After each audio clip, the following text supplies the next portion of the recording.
So today I thought I'd talk a little bit about Aliexpress and the awful shipping times. And if you're watching this video, you're probably aware that Aliexpress can take anything between 3 to 4 weeks to deliver your items.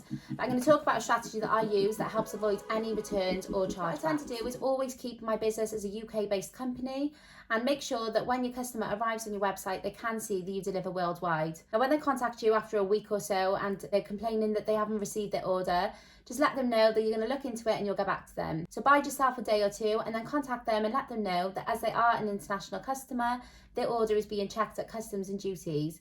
Now, you can just explain to them that unfortunately this can happen and it does happen and it's just unfortunate that it happened to them, and just apologise for any inconvenience and just reassure them that the item will be dispatched from customs after 2 to 3 working days and they will receive it. Now, after this, if they do contact you again, say a week later, saying that they still haven't received their order, you can then say to them that you're going to send a replacement out. Just offer them 10% off just as an incentive and just apologise for the delay. Usually they just want to feel comforted and they just want to be spoken to and they just want to be in contact.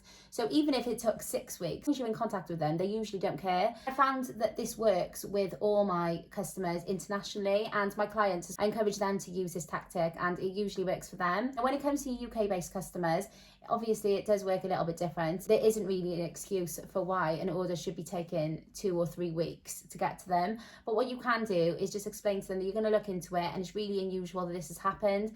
And then just explain to them that you looked into it. The couriers that you're using have either had a delay or they're on strike. And just explain to them that if they haven't received it within a week, then you will send a replacement out.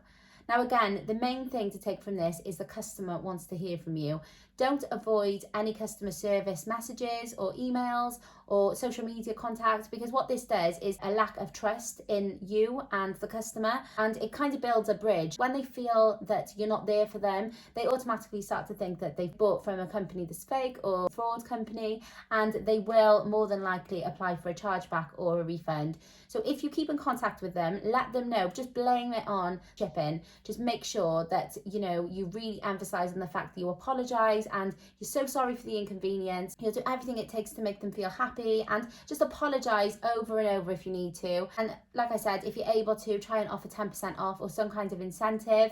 What I've done before now is I've sent out a free item, so a freebie off Aliexpress. I know this can take a while to get to them as well. You can find items that relate to your brand or niche for pennies. So sometimes if you just send out a freebie, then that will also make them feel really happy, feel pleased that they've just received something free. We've all been there. So yeah, just try and keep in contact with them. And again, this is why I don't recommend dropshipping long term, because it is hard work. You can't continue to run a brand using excuses and using strategies like this and expecting it to work, because it will eventually burn out. I'll be intrigued to know if anyone uses this strategy, and if you do, please let me know. And like I said, don't stick to dropshipping, don't fully rely on it, and don't see this business model as long-term and long-lasting. There's other ways that you can continue to build your brand, higher your profits, offer better customer service, offer better shipping without using the dropshipping model. But it is definitely a good place to start. I will hopefully see you in the next video.